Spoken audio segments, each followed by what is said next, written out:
Tonight, crowds of last-minute shoppers fill the malls as the Christmas deadline looms. I'm not sure exactly what I want, but I mean, if I see it, I'm going to grab it. Today was the busiest shopping day of the year as last-minute shoppers cut it close, but not too close. Plus, I know some of us have like dog spray that they've ordered online. Toronto police urge women to be vigilant after multiple sexual assaults near York University. And it's the first day of winter, but you wouldn't have known it. We'll look at how the city's skating rinks are faring with the mild weather. But we begin with some breaking news at this hour. One person is in critical condition after a triple shooting in Rexdale. Here are some pictures we just have brought in from the scene. Emergency crews responding to a call for an incident near Kipling and Finch. Just after 9 o'clock tonight, paramedics say they transported 3 men to hospital. One of those men is in critical condition, as I mentioned, and 2 others have serious injuries. Police are appealing for any witnesses to call 911 or 23 Division. We have a warning from Toronto Police tonight about a serial predator targeting young women near York University. They say he is responsible for 5 sexual assaults and 1 robbery. In all cases, the victims were women on their own. Lorenda Redekop has more. This is what police say their suspect looks like. They have security video of him, too, from last night. He's wanted for a series of attacks on women south of York University. We have a predator on the loose who is attacking women from behind. Police say all the attacks happened in the same area. 2 at the end of October, then 1 on Wednesday night, followed by 2 more last night, in that case on the same street. They believe the same man is responsible for a violent robbery on December 10th. We investigate thousands of sexual assaults a year, but we don't have too many where we have a serial type of escalation. The first incident last night happened in this area at around 9:10 p.m. Police say a woman was walking from a subway station, which is just in that direction, when she was knocked to the ground unconscious. Then they say once she came to, the man pulled her into a secluded pathway and sexually assaulted her. Then, just 15 minutes later, outside this high-rise, they say he sexually assaulted another woman. It's just a few doors down along the same street. This man lives on the street. That is horrifying. There are lots of people who live here. It's a long-established neighborhood. What can you say?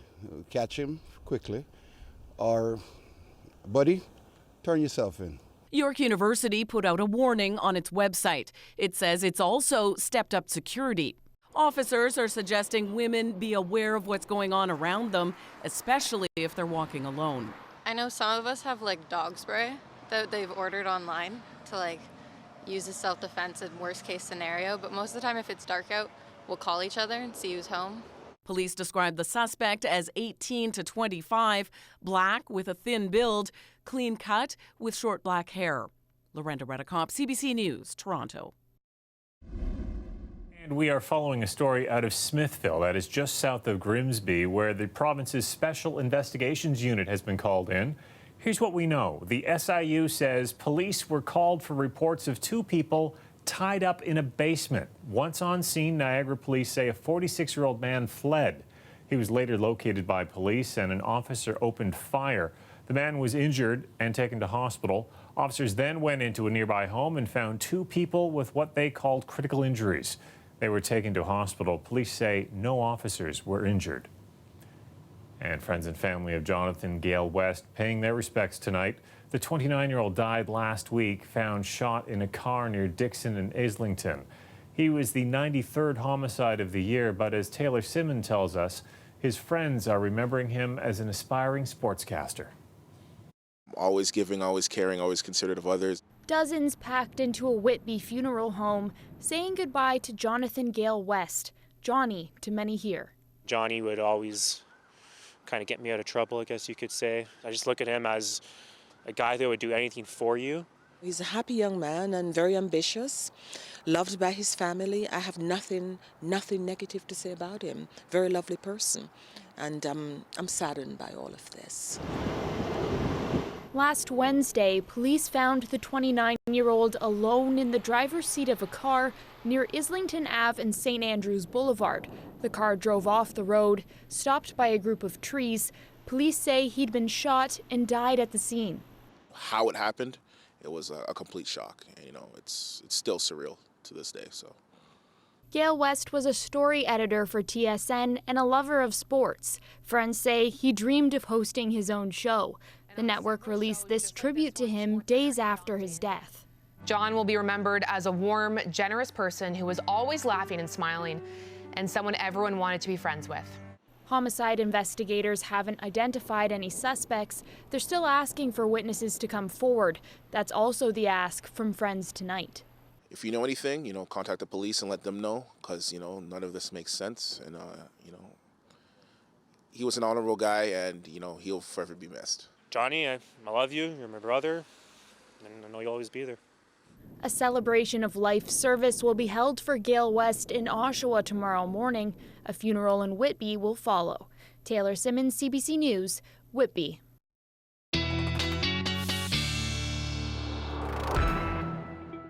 Nick Cernkovich is here with his first look at the forecast, his first official forecast of winter now that it is officially winter, and it's slowly starting to feel like it again.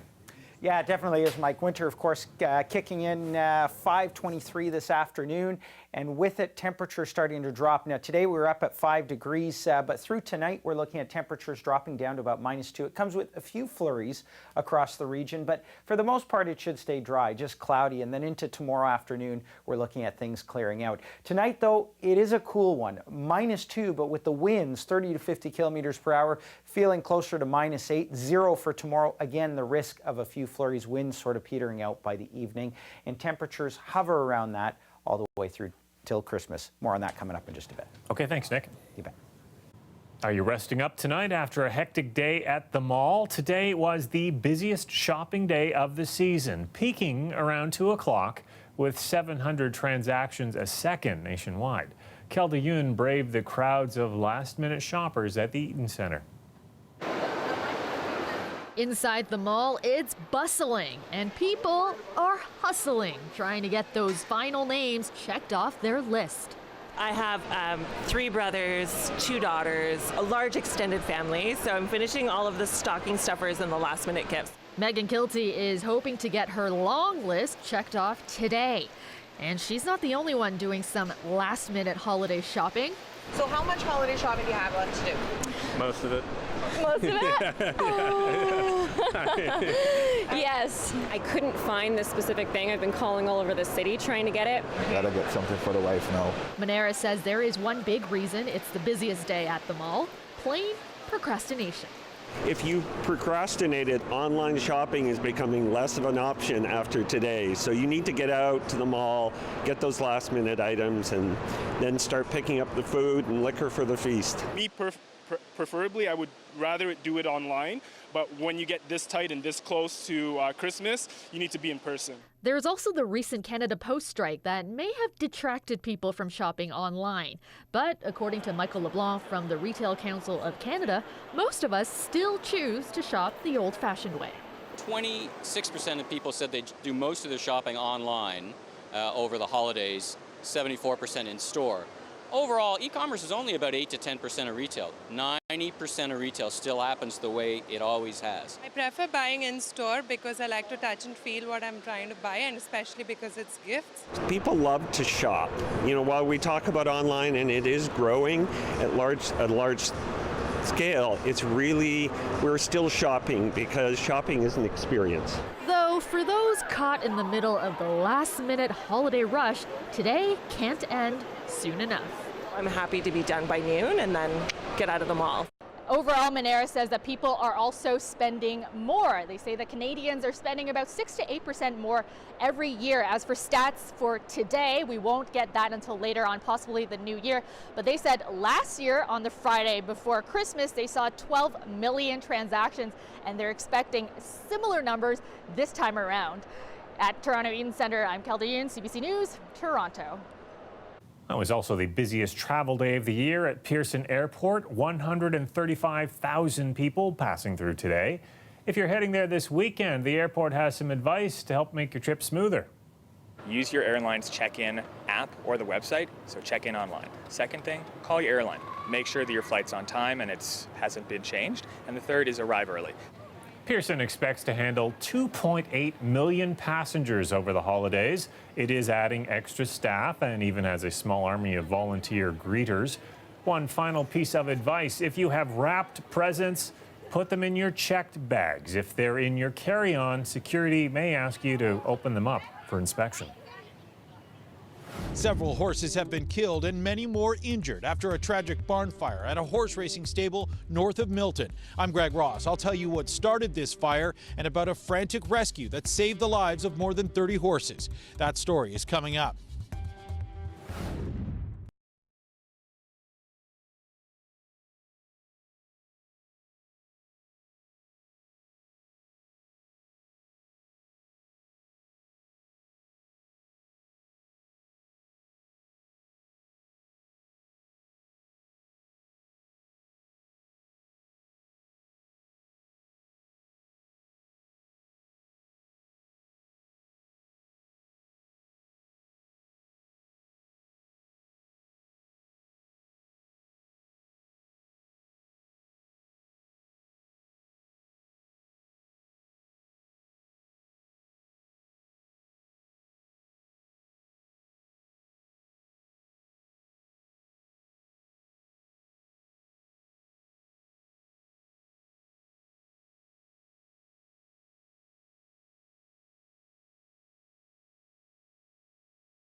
A barn fire in Milton overnight killed at least 5 horses. There were nearly 40 horses inside at the time. Most were saved.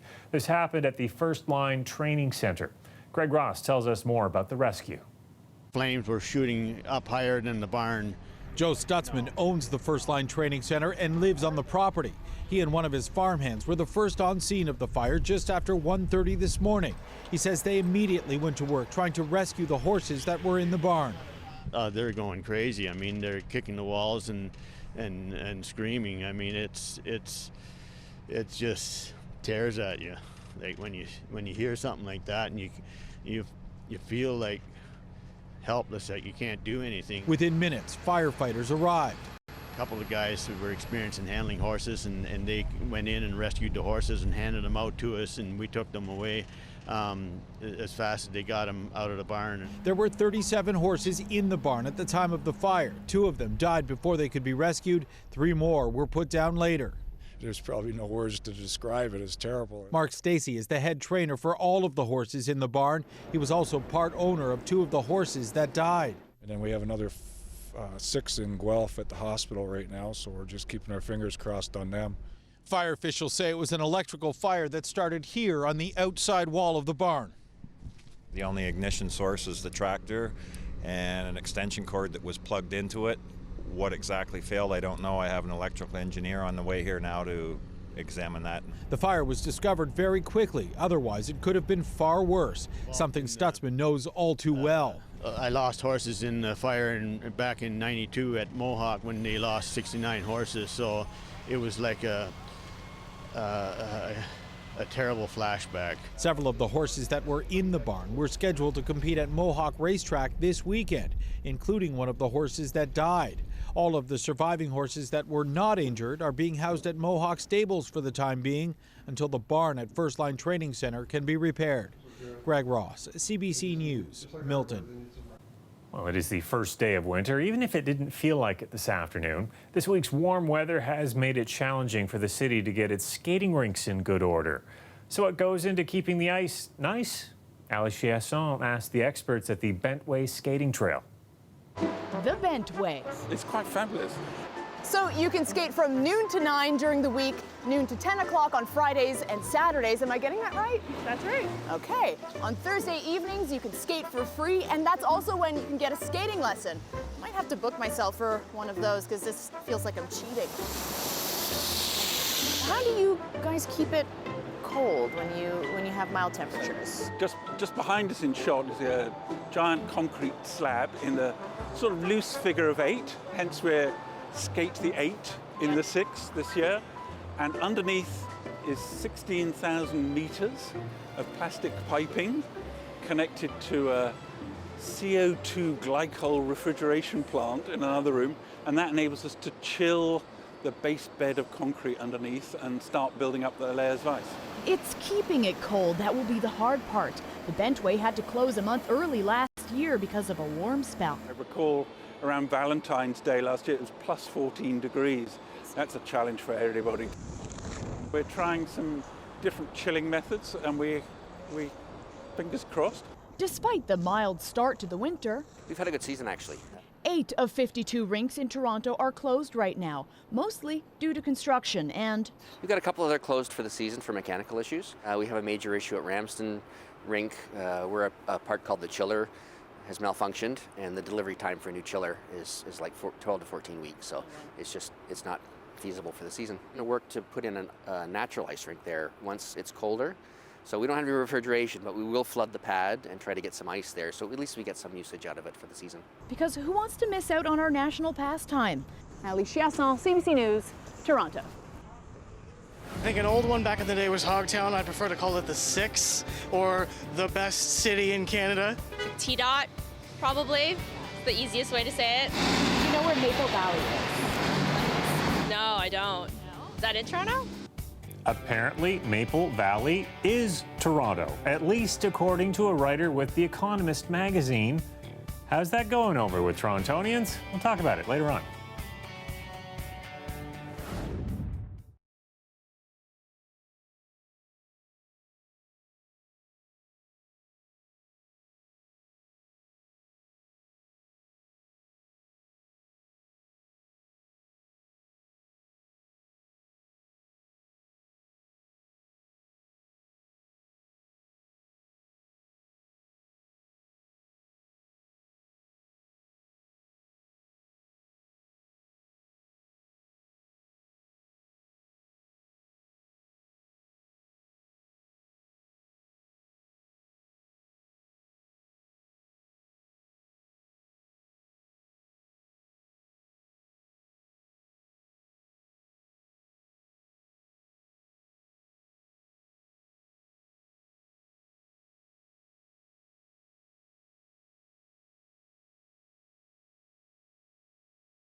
The weather update is brought to you by Train Extreme Conditions Testing. It's hard to stop a train, really hard. Train, the most reliable heating and cooling brand.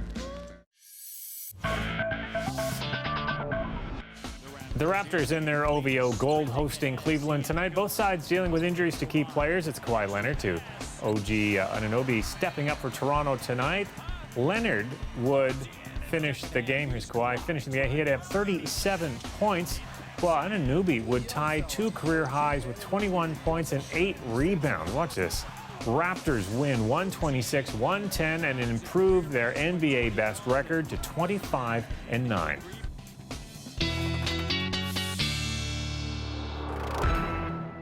Sarkovich is back with his extended forecast. I know it's likely not going to be a white Christmas, but it's going to make for safer driving getting around. I've got a lot of travel to do in the next couple days. Yeah, no doubt. You and just about most of the city anyway, Mike. And yeah, the weather is going to cooperate. We're not looking at a lot in the terms of snowfall for Christmas, or in fact, even the days leading up to Christmas. And temperatures going to sit right about that seasonal mark. Here's a look at the almanac for Toronto for today. The average temperature, 0 degrees, and it's about where we're going to sit for the next few days. One thing I want to point out, though, is yesterday I said we could be coming close to that record for rainfall. Well, we didn't come close to that. Really what happened here is the system shifted a little bit further to the south, and although it did rain, we got less in terms of total accumulations. That system now off to the east could hamper travel plans if you're flying out to the east over the next 24 hours. But other than that, for the City of Toronto, just some cloud cover going through the overnight period, maybe a few flurries in there. Same story through tomorrow afternoon as well. But by tomorrow evening, we're going to see some breaks in that cloud cover, and that's actually going to help to drop temperatures even more for tomorrow night. Now, winds will be a factor here. 30 gusting to about 50 kilometers per hour. That lasts through till tomorrow morning, and then slowly through the afternoon we're going to see those winds peter out, and by the evening down to about 20 kilometers per hour. But generally speaking for tomorrow, about 30 to 50 kilometers per hour, making it feel closer to about -5 for the day. Southwestern Ontario, temperatures tonight -1 degree across the region. Tomorrow, just a hair above that 0 mark for most places, and that comes with winds about 30 to 50 kilometers per hour. Across the Golden Horseshoe, we're looking at temperatures tonight slightly below the 0 mark at about -1, -2 in the region there. St. Catharines may pick up a few more flurries than the rest of us just because of the winds. Tomorrow, winds out of the northwest 30 to 50, even 60 kilometers per hour in some areas. Highs of 0, feeling like -5 though through the better part of the day. Heading into Sunday, -1, -2 on Monday. The risk for a few flurries across the region, but you notice the overnight lows start to get cooler as well. Christmas Day, -2 degrees and a mix of sun and cloud. Mike. Plenty, very nice weather to drive around and see all the relatives. Thanks a lot, Nick. You bet. Well, there's no shortage of big Christmas movie releases this weekend. While Mary Poppins is flying through the skies of London once again, beneath the sea, the latest DC superhero is getting his big screen solo film. Here's Eli Glasner with his review of Aquaman.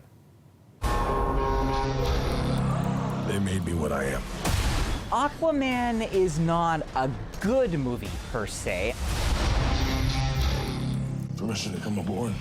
I mean, the acting is extreme. The story is a hurricane of subplots, a derivative drift net of pieces from other films, a little of Indiana Jones, a bit from the movie Splash, and I guess the color scheme of Avatar. But in spite of all of that, I liked it. I mean, I know I shouldn't, but I did.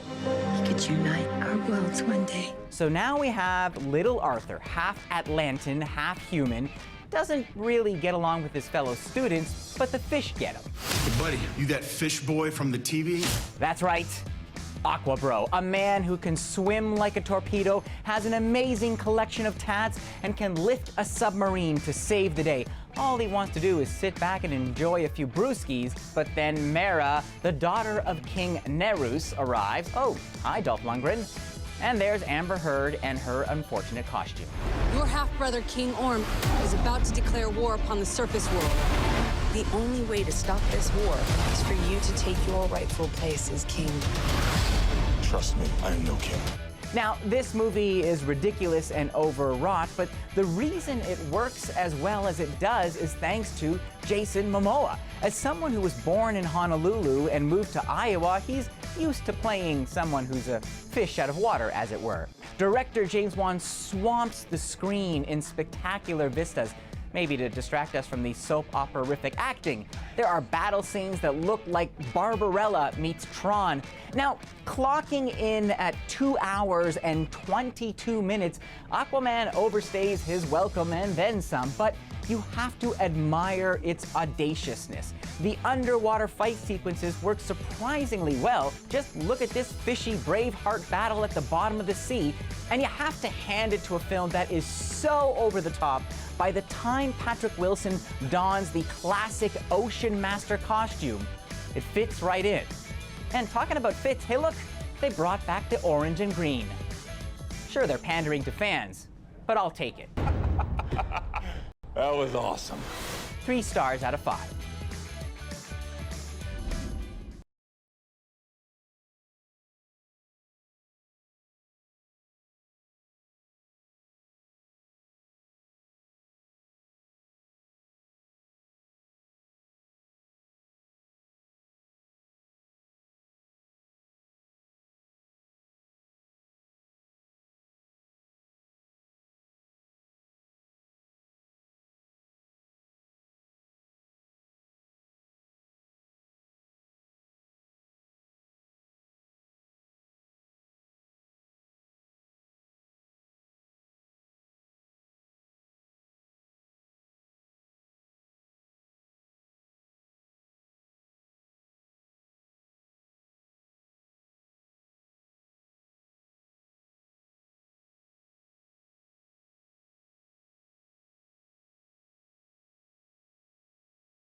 Toronto has many nicknames, Hogtown, T-Dot, the Six, but have you ever heard it referred to as Maple Valley?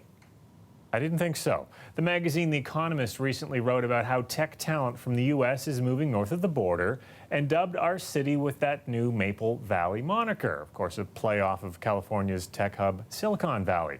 Now, online, the name is not going over all that well, nor is it a hit with people we spoke to today.